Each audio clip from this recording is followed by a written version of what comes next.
자, 안녕하십니까. 하이퍼랩입니다. 자, 아마 지금쯤 이제 학생들도 그렇고 부모님도 그렇고 매우 바쁜 시간 또 매우 긴장되는 시간들을 보내실 거라고 생각이 되어집니다. 자, 아무쪼록 노력하신 결과가 좋은 결과로 이어질 수 있도록 하기 위해서 끝까지 최선을 다하시기 바라고, 무엇보다도 대학 입시에서 가장 중요한 건 결국은 지원 대학과 학과를 결정하는 게 핵심이죠. 누누이 말씀을 드리지만 공부를 열심히 하는 거, 그 다음에 열심히 해서 결과를 만들어내는 거, 그리고 그 결과를 가지고 최종적으로 합격하는 거, 다 다르다고 말씀을 드렸고, 결국은 내가 가지고 있는 내신 성적, 모의고사의 성적, 학생부의 종합적인 경쟁력을 토대로 어떻게 해서 내가 의대를 갈 수 있느냐, 이 부분이 제일 중요하기 때문에 여러분들이 지금 마주하고 있는 9월 13일의 기간이 가장 중요하다, 이렇게 말씀을 드릴 수가 있습니다. 자, 이번 시간부터 제가 설명을 드리고 싶은 부분은 뭐냐면, 지금 보시는 것처럼 교과 성적 1.3에서 1.8 등급으로 의대 합격할 수 있는 전략을 생각해보자, 이렇게 말씀을 드리고 싶습니다. 물론 당연히 우리가 의대를 가기 위해서는 완벽한 조건을 갖추시면 제일 쉬워요. 수능 최저학력 기준 높은 구간에서 충족 가능하고, 교과 성적 우수하고, 학생부의 종합적인 경쟁력과 학교 프로파일이 우수하면 당연히 의대에 원하는 대학에 합격할 수 있겠죠. 근데 이 모든 조건을 가지고 계시는 분들 사실 많지 않다는 점.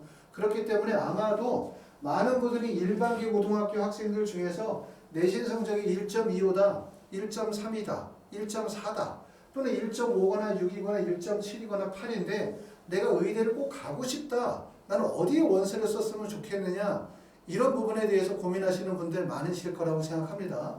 그래서 이번 시간부터는 교과 성적 1.3에서 1.8의 등급으로 의대를 합격할 수 있는 전략에 대해서 설명을 좀 드려보도록 하겠습니다. 기본적으로 강의의 방향은, 첫 번째는 교과 성적 1.3에서 2.1 정도의 교과 성적이 나오는 대학이 과연 어디냐, 이 부분에 대해 설명을 드릴 거고요. 두 번째는 수능 최저가 높고 교과 성적이 낮은 대학은 과연 어디냐. 그 다음에 세 번째는 대학 전형의 변화에 대해서 한번 주목해보자. 2022학년도에서 2023학년도 입시 변화가 발생이 되어지는 구간이 어딘지를 살펴보자. 그 다음에 네 번째는 교과 성적이 하락이 예상이 되어지는 대학과 전형은 어디냐, 이걸 우리가 조사해 보려고 해요. 결국은 뭐냐면 낮은 성적에서 의대를 가려고 한다면 뭔가 기회가 발생이 돼야 되잖아요. 기회가. 그 과연 기회가 어딘지를 찾아내려고 하는 겁니다. 물론 여기에서 선행적으로 필요한 거는 수능 최저학력 기준을 조건을 충족하는 거, 이거 중요하죠. 제가 누누이 말씀을 드리지만 수능 최저학력 기준이라는 것은 많은 학생들이 의대에 불합격하는 가장 큰 이유라고 말씀을 드릴 수가 있고, 하지만 수능 최저학력 기준이 무서워서 원서 지원을 못 하시는 분들은 없어요. 대부분 많은 분들이 원서 지원하게 될 때 가장 신경 쓰는 거는 수능 최저학력보다 사실상 교과 성적이죠. 이 부분에 신경을 많이 쓰고 있기 때문에 제가 교과 성적을 중심으로 해서 지원 가능한 대학을 살펴보겠다, 기회를 찾아보겠다, 이렇게 말씀을 드리는 거고, 앞으로 이렇게 네 가지의 주제를 가지고 설명을 한번 드려보도록 하겠습니다. 첫 번째는 교과 평균 1.3에서 2.1 정도의 교과 성적이 나오는 대학이 어딘지를 한번 보도록 합시다. 자, 교과 평균 성적이 1.3에서 2.11 정도의 평균 성적이 발생이 되어지는 대학은 학생부 종합전형에서 건국대 글로콜, 한림대학교, 연세대학교, 미래, 순천향대, 경북대, 카톨릭 관동대, 계명대, 동국대, 경주나 경상대학교가 여기 해당이 되어져요. 물론 여기에 빠진 대학들을 지적하고 계신 분들이 계시겠지만 서울, 경기, 인천의 주요 대학들은 여기서 배제시켰고, 말씀을 드리는 내용들은 뭐냐면 학생부 교과나 종합전형, 지역인재 배제시켰습니다. 교과나 종합전형 중에서 서울, 경기, 인천 지역이 아닌 지역에서 내신 성적 1.3에서 1.8 정도의 교과 성적을 가지신 분들이 갈 수 있는 의대가 어딘지를 한번 찾아보려고 합니다. 첫 번째는 교과 성적이라는 것은 무엇으로 움직이느냐. 내신 성적이 1.3이다, 1.15다. 그럼 교과 성적의 높고 낮음을 결정하는 요소가 뭐가 있습니까? 첫 번째는 수능 최저학력 기준이죠. 수능 최저학력 기준이 높으면 교과 성적이 낮아지고, 수능 최저가 낮으면 교과 성적이 올라가는 건 다 아시죠? 두 번째는 학생부 종합전형이냐 학생부 교과전형이냐, 또 학생부 종합전형이라 하더라도 평가의 반영률이 어떻게 두느냐, 또 면접을 수능 전에 보느냐 수능 이후에 보느냐, 또는 면접이 어느 정도의 변별력이 있느냐 없느냐에 따라서 결국은 학생부 교과 평균 성적이 움직이기 때문에 여러분들이 먼저 아셔야 되는 것은 내신 성적을 결정짓는 요소가 뭔지를 먼저 이해하시면서 교과 성적을 보셔야 될 거라고 생각합니다. 자, 건국대학교 글로컬은 2022학년도 처음으로 선발을 했습니다. 종전까지는 의학전문대학원 체제에서 이제 의대 체제로 완전히 바뀌었죠. 현재 의학전문대학원에서 2023학년도에 선발하는 대학들은 아시는 것처럼 건국대학교 글로컬, 그 다음에 차의과대학만 남아있고 내년이 되어지면 차의과학대학만 의학전문대학원에서 선발합니다. 건국대학교 글로컬은 전년도에 내신 성적이 1.6 정도의 내신 성적이에요. 아실 점은 1.6이라는 성적은 대부분의 대학들이 얘기하는 평균 성적 또는 합격자의 70% 성적이기 때문에 실제 합격 점수는 거기에서 더 벌어질 수도 있다는 점 알아두실 필요가 있고, 또한 마찬가지로 학생부 종합전형이기 때문에 1.6인데 나는 1.4야. 1.4라고 해서 교과 성적 범위 내에 들어간다고 해서 무조건 붙는 것은 아니다. 이 정도 참고하시겠죠. 자, 보시는 것처럼 건국대학교 글로컬이 1.6 정도가 되고 한림대학교는 1.37에서 1.47 정도의 성적을 보여주고 있습니다. 연세대학교 미래 학교생활 우수자 전형은 1.34에서 1.43 정도의 성적. 그 다음에 순천향대학교는 1.39에서 2021학년도는 1.93 정도까지 성적이 낮아졌었어요. 그 다음에 경북대학교는 학생부 종합전형은 2.11에서 1.88 정도의 교과 성적을 보여주고 있고, 이게 무엇을 의미하는지 대부분의 분들이 아시죠? 다시 말하면 내신 성적이 2.12 정도로 낮다는 얘기는 다시 말하면 교과 성적의 반영 비율보다 비교과의 반영 비율이 크다는 점이고, 비교과의 반영 비율이 크다는 얘기는 일반고 학생들보다는 자사고 학생들에게 유리할 수 있다는 점이고, 또 내신 성적이 이렇게 낮아지는 이유는 특히 경북대학교의 수능체제의 충족 비율이 낮기 때문에도 하나의 원인이라고 볼 수가 있습니다. 결국은 교과 성적을 통해서 실제 지원하는 고등학교의 유형이라든가 대학에서 선발하는 고등학교의 유형 또는 평가의 방식들을 대략적으로 추측하실 수가 있어요. 카톨릭 관동대학교는 1.42에서 1.34 정도가 되고요. 경영대학교 학생부 종합은 1.89입니다. 그 다음에 동국대학교 경주는 참사람의 1.6이고, 그 다음에 경상대학교는 1.56, 그 전년도에는 1.18이었습니다. 그래서 이렇게 보시는 것처럼 지금 말씀드렸던 학생부 종합전형의 대학은 낮은 경우는 1.33으로 연세대학교 미래이지만 높은 구간은, 다시 말하면 교과 성적이 낮은 구간은 2.12 정도의 경북대까지 나오기 때문에 흔히 말해서 내신 성적 1.78구나 2점대 초반에서도 의대를 갈 수가 있다는 거죠. 그렇죠? 하지만 이런 말들을 그대로 이해하시면 절대 안 된다. 내가 일반고인데 나는 내신 성적이 1.7이야. 아, 보니까 1.7이면 갈 대학 맞네 라고 생각하시면 안 되죠. 물론 저가 지금까지 올려드렸어 유튜브 강의를 많이 보신 분들은 아마도 본인의 실력 또는 고등학교 유형, 내신 성적 등에서 적절한 구간이 어디인지 충분히 이해하시게 될 것 같고, 대학에서 발표한 이러한 교과 평균 성적이 의미하는 것이 무엇인지를 정확하게 아실 거라고 생각을 합니다. 자, 이 파트를 넘어가기 전에 꼭 우리가 말씀을 드리고 싶은 거는, 많은 분들이 원서를 쓰게 되어질 때 무엇을 보고 원서를 쓴다? 다시 말하면 학생부 교과 평균 성적을 본다. 그것도 뭘 보고 쓴다? 작년의 평균 성적을 보고 원서를 쓴다는 점을 꼭 알아두셔야 돼요. 다시 한번 말하겠습니다. 많은 분들이 원서 지원을 하게 될 때 뭘 보고 쓴다? 학생부 교과 평균 성적을 보고 쓴다. 그것도 언제 걸 본다? 작년 거를 보고 쓴다는 거예요. 수시든 정시든 모든 입시에서 원서를 지원하게 될 때 많은 분들은, 다시 말하면 많은 분들은 직관적으로 원서를 쓰게 돼요. 원서를 쓸 때. 그렇기 때문에 결국은 많은 내용들을 종합적으로 고려하고 검토하긴 하지만 눈에 보이는 하나의 사실로 움직이는 경우들이 많은데, 그게 바로 전년도 교과 평균 성적이라는 점을 꼭 알아주실 필요가 있고, 여러분이 원서를 쓰게 되어질 때는 2022학년도와 2023학년도의 교과 평균 성적의 변동사항을 반드시 체크하셔야 돼요. 그렇죠? 지금 보시면 자, 건국대학교는 전년도 결과가 없으니까 빼고, 한림대학교는 전년도에서 교과 성적이 낮아졌죠? 그 정도는 1.47이었다가 1.37로 교과 성적이 낮아졌는데, 이 낮아진 이유가 수능 최저학력 기준의 변동이라든가 전형의 방식의 변화 없이 교과 성적이 낮아졌다면 당연히 한림대학교의 원서를 쓰시는 분들 입장에서 볼 때는 전년도에 비해서 교과 성적이 높아진 거죠. 1.47에서 1.37로 교과 성적이 높아지면 당연히 원서 지원을 꺼릴 수밖에 없어요. 그쵸? 꺼리면 그건 결국 나에게 기회가 되죠.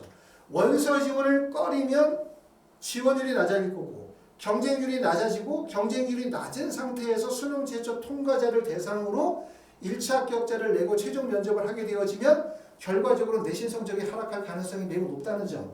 요 점이기 때문에 결국은 전년도에 비해서 결국은 내신 성적이 상승한 구간이 더 원서 지원에 유리한 지점이다.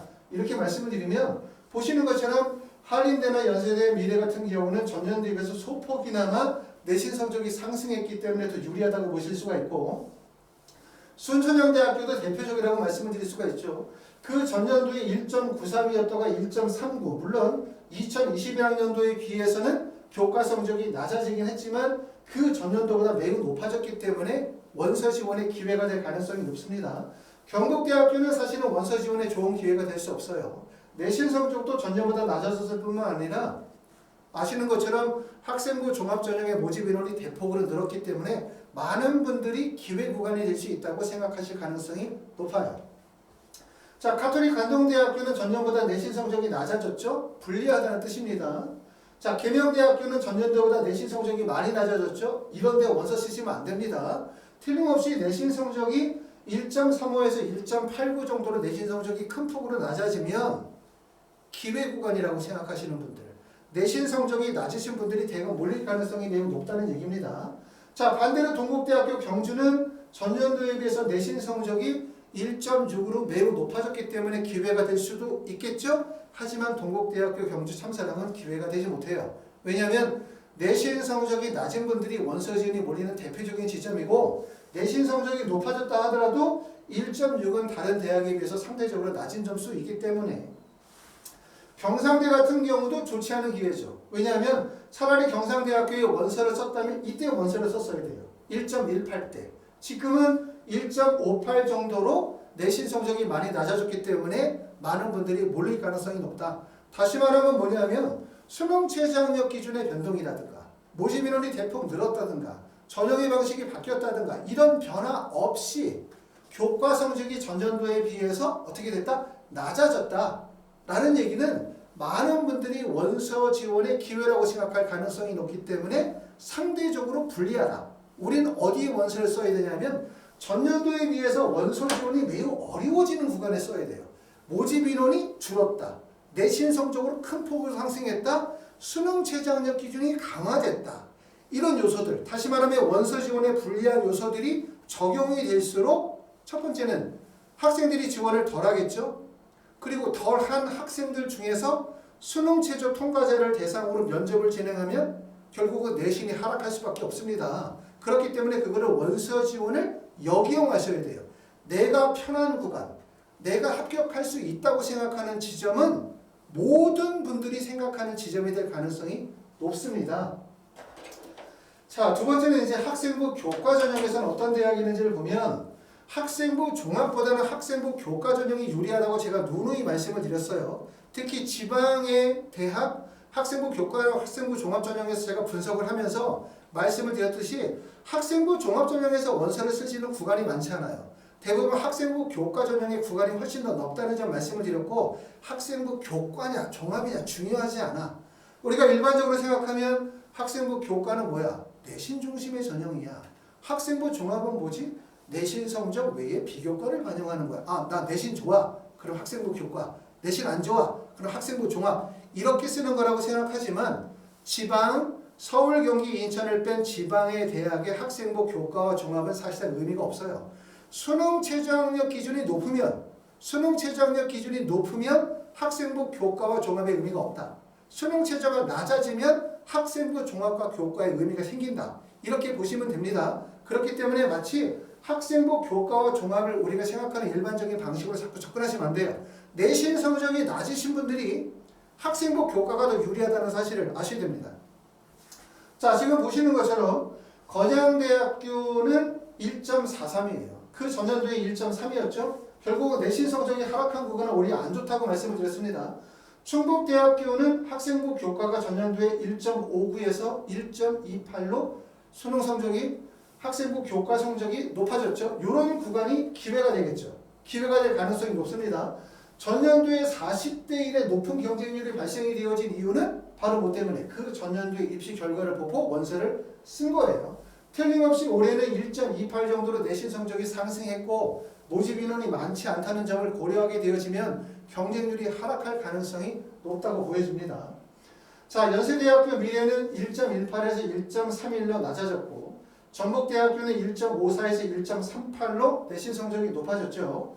그 다음에 김영대학교는 1.36, 그 다음에 특히 관심 가지셔야 되는 게 대구 카톨릭대학교 전년도에는 1.6에서 1.26 정도로 내신 성적이 매우 높아졌기 때문에 아마 누구라도 원서를 쉽게 쓰기는 어려울 거예요. 모집 인원 적고 내신 성적이 급격히 높아졌기 때문에. 자, 동국대학교 경주는 1.6에서 1.3 정도로 교과 성적이 높아졌고요. 영남대학교는 1.45, 그 다음에 영남대학교 교과 창의는 1.47, 그 다음에 경상대학교 1.15 정도의 성적을 보여주고 있지만 보시는 것처럼 2020년도에는 1.44 정도의 성적을 보여주고 있습니다. 자, 이 파트를 넘어가기 전에 아까도 말씀을 드렸었던 것처럼 내신 성적이 안 좋아. 그럼 어느 전형을 써야 돼? 학생부 종합전형 써야 돼. 라고 생각하시는 분들 그렇게 생각하면 절대로 안 된다. 왜냐하면 일반적으로 서울, 경기 일반적인 전형에서는 교과는 내신 중심, 종합은 무슨 중심? 교과 외에 비교과를 반영하는 전형이지만 의학계열처럼 수능 최저가 높은 구간 그리고 지방의 의과대학 같은 경우는 교과냐 종합이냐 의미가 없다. 다시 말하면 수능 최저가 높으면 결국 수능으로 모든 게 끝나는 거예요. 수능 최저가 낮아지면 결국 교과 전형과 종합 전형의 특성이 살아날 수밖에 없습니다. 그렇기 때문에 내신 성적이 불리하신 분들이 오히려 교과 전형에 더 유리하다는 점 명심하시기 바랍니다.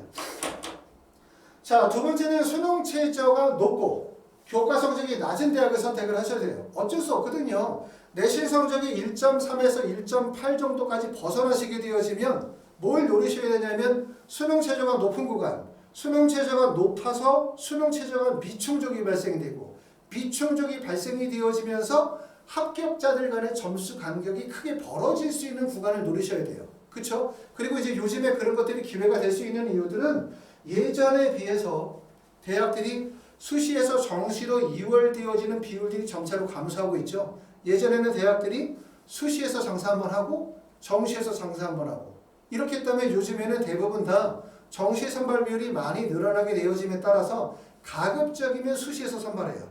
또 수능 최저학력 기준도 낮아지다 보니까 그렇기 때문에 어느 정도는 기회가 통할 수가 있다. 이렇게 말씀을 드릴 수가 있습니다. 자, 지금 보시는 것처럼 학생부 종합전형에서 서울, 경기, 인천 제외, 학생부 지역인재 전형 제외. 여기 나와 있는 것은 서울, 경기, 인천 지역을 제외한 학생부 종합전형의 수능 최저학력 기준이 정리가 되어져 있는데 자, 어디가 수능 최저학력 기준이 높은 구간이냐 라고 말씀을 드리면 4, 6 정도의 수능 최저도 물론 보시는 분들의 관점에 따라서는 4, 6 정도의 수능 최저도 높다고 생각할 수 있지만 이게 4, 6의 두 과목 평균이면 높다고 할 수 있을 거예요. 물론 4, 5보다는 낮지만 하지만 두 과목 평균의 절사이기 때문에 아주 높은 구간이라고 말씀을 드릴 수가 없고 그렇기 때문에 이 정도의 구간이 낮은 내신 성적에서도 기회를 볼 수 있는 구간이 되진 않아요. 아무래도 낮은 내신 성적에서도 기회를 발생시킬 수 있는 구간은 이 정도 3, 3 정도의 수능 최저이거나 한림대학교 정도 3, 4이면서 두 과목 평균을 요구하는 정도가 돼야 된다. 아까도 말씀을 드렸었던 것처럼 학생부 종합전형에서는 수능 최저 하위 구간이 크지 않아요. 지금 보시는 것처럼 대부분 다 크지 않다는 점을 꼭 알아두실 필요가 있고 연세대학교 미래 같은 경우는 수능 최저학력 기준이 비교적 높은 구간이죠. 그러니까 수능 최저가 높다 학생부 종합전형에서 라고 얘기하면 경북대학교 일반전형, 한림대학교 학교생활 우수자, 연세대학교 미래 학교생활 우수자 정도가 높다고 말씀을 드릴 수 있기 때문에 결국은 학생부 종합전형은 기회가 많지 않아요. 알았죠? 그런데 이것은 학생부 종합이 아니라 학생부 교과전형으로 보자. 지금 보시는 것처럼 교과전형이 학생부 종합전형에 비해서 수능 최저 기준이 높아요. 그리고 수능 최저 상위 구간이 넓어요. 폭이. 그렇기 때문에 난 내신 안 좋아. 내신 안 좋으니까 학종으로 가야 돼? 이러면 안 됩니다. 내신 안 좋으면 뭐로 간다? 학생부 교과에 도전한다. 교과일수록 수능 최저학력 기준이 높다. 보시는 것처럼 서울, 경기, 인천 지역의 주요 대학을 제외한 상태에서 보시면 전북대학교가 4개 영역 등급합이 5예요. 그쵸? 수능 최저 기준이 높죠. 대표적으로 여러분이 알고 계시는 영남대학교 의학창의인재 전형이 수능 최저가 높아요. 을지대 대전 지역균형 전형이 4개 영역 등급합이 5의 과탐 하나를 반영하니까 이 정도 구간이 되어지면 내신 성적이 하락할 수밖에 없습니다. 자, 학생부 교과 전형의 원서를 쓰시는 분들은 대부분 내신 성적이 1.1, 1.2, 1.3 무슨 뜻입니까? 학교 다니는 3년 동안에 내신 공부에 열심히 공부했다는 얘기죠. 내신 공부에 시간을 많이 쏟으면 당연히 수능이 취약할 수밖에 없어요. 교과 성적이 높은 학생들의 최대의 약점은 결국은 수능 최저예요. 그렇죠? 그렇기 때문에 수능 최저를 공략하는 거죠. 그렇기 때문에 상위 구간을 공략하게 되어지면 당연히 내신이 낮은 상태에서도 붙을 가능성이 있다. 물론 그렇게 공략하지만 전에도 말씀드렸던 것처럼 많은 분들은 수능 최저를 쉽게 충족할 수 있다고 생각하지만 실제로 떨어지는 이유는 수능 최저 미충족이라는 점, 이 점 꼭 알아두셔야 되기 때문에 지금서부터 얼마 남지 않은 수능 때까지 정말 공부에 최선의 집중을 하셔야 됩니다. 자, 그 다음에는 3개 영역을 반영하는 대학이 보면 건양대학교 학생부 교과 일반 수능 최저 전형에서 3.3을 반영하고 계명대학교 일반에서 3.3 정도를 반영해요. 그리고 3.4.3으로 떨어지시면 아래로 가면 내신 성적이 매우 높습니다. 아래로 가게 되어지면 대부분 내신 성적이 1.1 또는 1.2 초반 정도는 되어야 무조건 붙어요. 1.3을 벗어날 수가 없어요. 대부분 1.12 구간이라고 보셔야 되고 지금 보셨던 것처럼 수능 최저가 3.3 정도의 구간이거나 4.5나 4.6 정도의 구간으로 가시게 되어지면 수능 최저가 하락할 가능성이 높다. 수능 최저가 아니라 내신 성적이 하락할 가능성이 높다. 그래서 여기서 보셨던 것처럼 실제로는 어디에 더 기회가 많다는 얘기입니까? 학생부 종합전형을 지금 보시는 것처럼 수능 최저 상위 구간이 수능 최저의 상위 구간이 경북대, 한림대, 연세대, 미래야. 근데 아시는 것처럼 경북대학교는 교과 성적이 매우 낮죠? 일반고보다는 자사고 학생들에게 좀 유리하다는 인상을 주죠? 그 다음에 한림대학교는 제가 설명을 드렸지만 이 대학 자체가 학생부 교과 전형을 별도로 가지고 있는 것이 아니기 때문에 자사고와 그 다음에 일반고의 선발 비율이 섞여 있는 상태인 거고 연세대학교 미래 학교생활 우수자 전형은 학생부 종합전형이라 하더라도 연세대학교 학생부 교과 전형과 다르잖아요. 내신 성적의 영향력이 매우 크다 보기 때문에 사실상 대부분 일반고 학생들의 선발 전형이라고 이해하시는 게 좋습니다. 그렇기 때문에 일반고 학생들이 높은 내신 성적에서 학생부 종합전형에서 합격하려고 한다면 대학은 사실은 연세대학교 미래밖에 없어요. 이거밖에 없고 근데 이 연세대학교 미래가 점수가 내신 성적이 큰 폭으로 하락한다 하더라도 내신 성적이 1.567까지 벌어지기 좀 어렵거든요. 대부분 최대치가 한 1.4 정도라고 보시는 게 좋습니다. 그렇기 때문에 결론적으로 얘기하면 학생부 교과 전형의 기회가 더 많다. 이렇게 말씀을 드릴 수 있습니다. 자, 그래서 이제 연세대학교 미래 같은 경우도 마찬가지로 학생부 교과 전형에서 기회가 발생이 되었다. 이렇게 말씀드릴 수 있습니다. 자, 세 번째는 전형 변화에 주목해야 될 대학을 제가 한번 골라서 하나씩 설명을 해볼게요. 전형 변화에 신경을 써야 되는 거. 3개 대학만 이번 시간에 정리하도록 하겠습니다. 첫 번째는 을지대학교. 자, 을지대학교에 관심을 가지고 계시는 분들 많이 계시겠지만 첫 번째, 을지대학교에 관심을 가져야 되는 이유는 첫 번째는 을지대학교가 전년도에 비해서 지원 자격의 조건이 바뀌었어요. 아시죠? 전년도에는 고등학교 졸업자 또는 졸업 예정자로서 교과 성적 우수자였는데 올해는 국내 고등학교 졸업 예정자로서 학교장의 추천을 받는 자예요. 결국은 학교장의 추천을 받게 되어지면 경쟁률이 하락할 가능성이 높다는 거죠.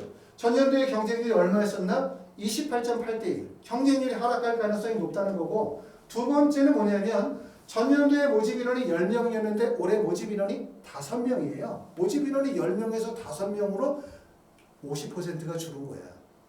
자, 모집 인원이 줄으면 유리할까 불리할까? 자, 많은 분들은 모집 인원이 많아야 유리하다고 생각해요. 모집 인원이 많아야 유리하다고. 그거는 모집 인원이 많은 게 유리하냐 불리하냐는 거는 내가 어느 정도의 성적을 가지고 있느냐 합격 가능성이 있느냐에 대한 부분이 제일 중요한 거죠. 내가 성적이 아주 좋아. 합격 가능성 매우 높아. 그럼 어디 쓰면 돼? 모집 인원 많은 데를 쓰면 돼요. 그런데 내가 성적이 좀 안 좋아. 합격 가능성이 좀 없어. 뭔가 기회와 틈을 찾아야 돼. 라고 생각하면 모집 인원이 적은 구간을 노려야 돼요. 왜? 모집 인원이 적을수록 성적이 좋은 학생들이 원서를 쓰길 꺼려하죠. 그쵸? 불안하죠. 쓰기 싫죠. 그러다 보니까 결국은 모집 인원이 작은 쪽이 결국은 기회가 될 가능성이 높다. 그런데 여기서 꼭 명심하실 거는 모집 인원이 작다고 해서 예를 들어서 10명일 때 을지대학교에 합격할 점수가 100점인데 이 인원이 5명으로 줄었으니까 결국은 학생들이 많이 원서를 쓰지 않을 거고 원서를 많이 안 쓰다 보니까 내신 성적이 하락할 거니까 100점 10명일 때는 100점인데 5명이면 50점 맞으면 붙겠다. 이렇게 생각하면 절대 안 돼요. 대부분 모집 인원이 소폭으로 줄었다 하더라도 최대치의 거의 90%, 95% 정도에 도달할 가능성이 높기 때문에 그리고 또 이렇게 모집 인원이 줄게 되어지면 혹시나 하는 사람들이 또 많아요. 그러다 보니까 원서 지원이 대량으로 몰리죠. 그렇죠? 물론 그럴 때 내가 원서를 쓸 때 나는 적정 정도의 어느 정도 경쟁력을 가지고 원서를 쓴다면 결국은 나보다 성적이 낮은 학생들을 끌고 가는 거죠. 원서를 쓰게 될 때 정시나 수시에서 핵심이 있어요. 핵심은 뭐냐? 나보다 성적이 높은 학생들의 뒤를 따라가면 절대 안 돼요. 항상 나보다 성적이 낮은 학생들이 모이는 지점을 찾아야 돼요. 그 모이는 지점, 그걸 찾아야 된다고 생각합니다. 이것도 잘 생각해 보세요. 나보다 성적이 낮은 학생들이 모이는 지점이 어디일까? 생각해 보면 답이 있습니다. 자, 말씀을 드렸었던 것처럼 지금 을지대학교는 첫 번째는 두 가지 요소가 기회가 되고 있어요. 첫 번째는 학교장의 추천을 받는다는 점, 그렇기 때문에 전년도에 비해서 경쟁률이 하락할 가능성이 있다는 점. 두 번째는 뭐냐면 모집 인원이 10명에서 5명으로 대폭 줄었다는 점. 그 다음에 을지대학교가 면접을 본다는 점도 학생부 교과전형의 원서를 쓰는 분들이 가장 기피하는 것 중에 하나겠죠. 그 다음에 또 하나는 지금 보시는 것처럼 수능 최저학력 기준이 4개 영역 등록하기 이후에 과탐 하나를 반영시키고 있다는 얘기예요. 결국은 수능 최저 높지, 면접 들어가지, 학교장 추천 받아야 되지, 거기다 모집 인원 그 전도의 절반이 됐지. 그리고 더 중요한 사실은 그 전년도의 입시 결과를 보자. 우리가 항상 원서를 쓸 때 뭘 보고 쓴다 그랬죠? 그 전년도의 입시 결과를 보고 반드시 원서를 씁니다. 이걸 보고 쓰는 게 아닙니다. 이걸 보고 씁니다. 2022학년도 입시 결과를 봤더니 경쟁률이 28.8대 1이야. 높죠? 엄청. 그리고 학생부 평균 성적을 봤더니 최종 등록자가 1.29. 엄청 높죠? 그런데 2021학년도는 어땠냐? 2021학년도에는 경쟁률이 14.2대 1의 경쟁률이었어요. 14.1. 그리고 합격자의 최종 성적은 1.33이었죠.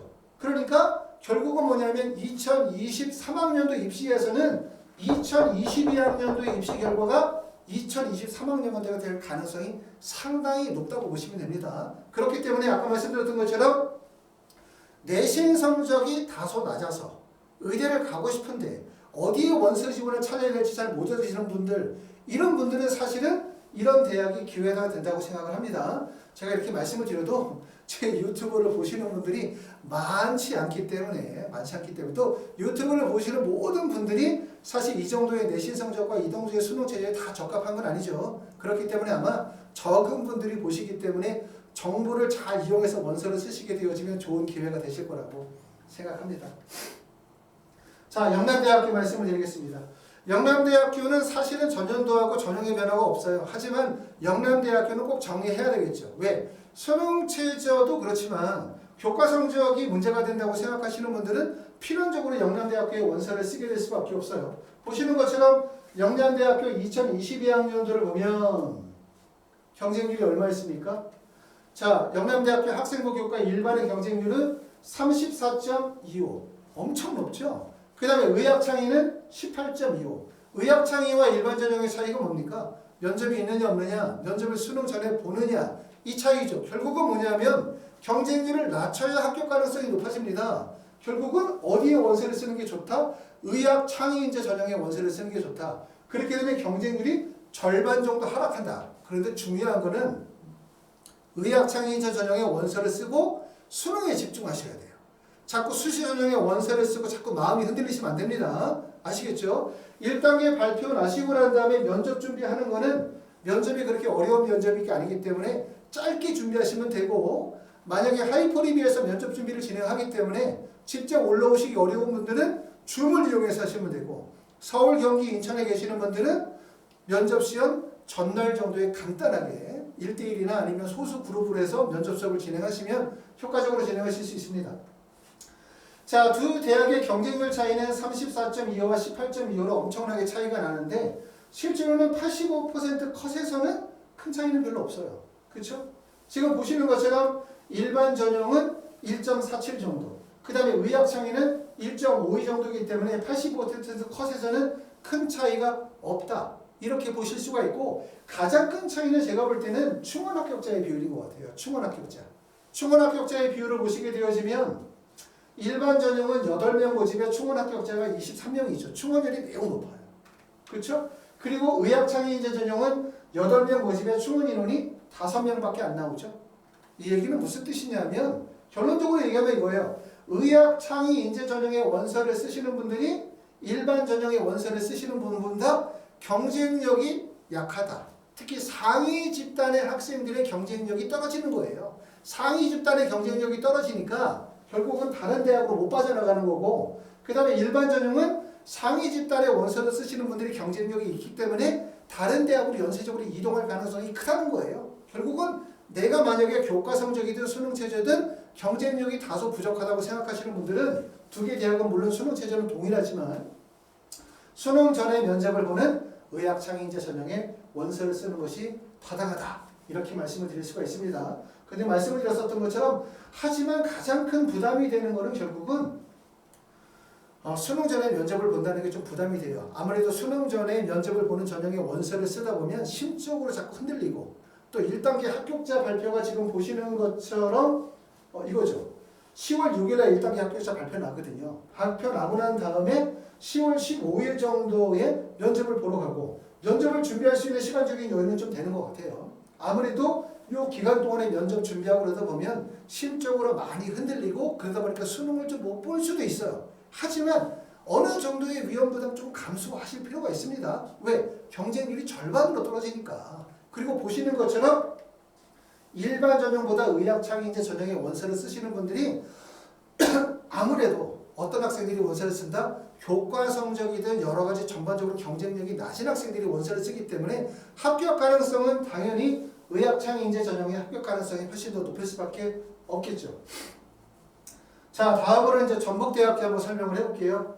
전북대학교 큰사람 전형은 지금 보시는 것처럼 전년도에 비해서 1단계 배수가 4배수에서 3배수로 줄었습니다. 모집 인원은 그대로 9명이에요. 자, 그러고 난 다음에 또 하나의 특징은 수능 최저학력 기준이 전년도에는 4개 영역 등급합이 7이었는데 이번에는 4개 영역 등급합이 6에 두 과목 평균의 절사니까 수능 최저 상승했어요. 1단계 배수가 줄었어요. 그렇기 때문에 원서 지원은 어떻게 됩니까? 매우 꺼려지는 구간이 된 거예요. 바로 이런 게 기회가 된다고 말씀을 드렸죠. 자, 그리고 또 하나의 특징이 뭐가 있냐? 보시면 2021학년도와 2022학년도 입시를 비교할 때 우리가 알 거는 2022학년도의 입시 결과가 너무나 긍정적이야. 한번 써보면 붙을 것 같아. 이런 거 쓰면 안 돼요. 2022학년도의 입시 결과가 2021학년도에 비해서 매우 어려워졌어. 이러면 기회가 돼요. 아셨죠? 자, 비교를 해보면 2021학년도의 경쟁률이 22.4대 1, 21.4대 1 했었는데 2022학년도의 경쟁률이 14대 1로 경쟁률로 큰 폭으로 하락을 했습니다. 가장 중요한 거는 뭐냐면 2022학년도의 교과 평균 성적이 1.19가 된 거예요. 그리고 2021학년도의 교과 평균 성적은 1.25가 됐겠죠. 자, 그러니까 결국은 뭐냐면 전북대학교는 원서 지원에 좋지 않은 상황인 거예요. 2023학년도가. 보시는 것처럼 1단계 배수가 줄었지. 두 번째는 수능 최저학력 기준이 강화됐지.